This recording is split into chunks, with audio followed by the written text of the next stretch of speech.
When I Should Be So Lucky hit #1 on the British singles charts back in 1988, no one was more dumbfounded by her overnight success than Kylie Minogue herself.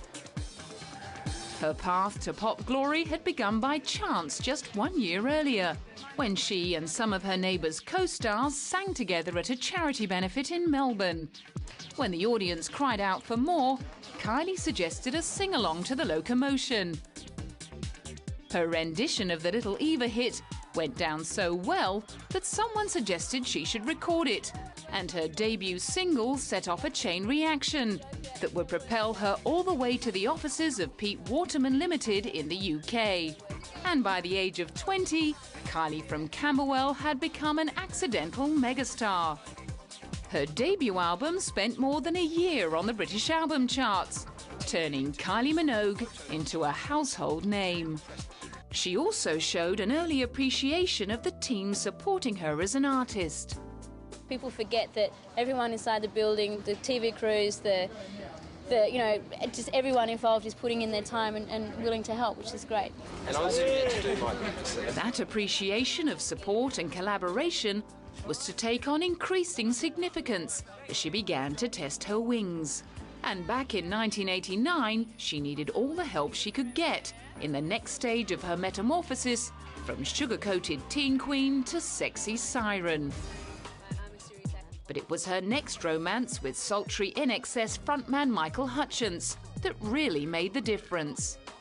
Although they were rarely seen out together in public, Michael's influence on the pop princess immediately became obvious, as a more self-assured Kylie began taking control of her career. Kylie's growing confidence brought her to another major stage in her evolution towards the end of 1991, when she bravely decided not to renew her contract with PWL. I don't think you're meant to leave that kind of hit factory, and I don't think anyone else did, so it was hard. Any number of people who were doing the same as I was doing back then, who knows what they're capable of, and who knew what I was capable of, and yet I was given the chance. And yet again, the twist in direction went hand in hand with upheaval in her private life.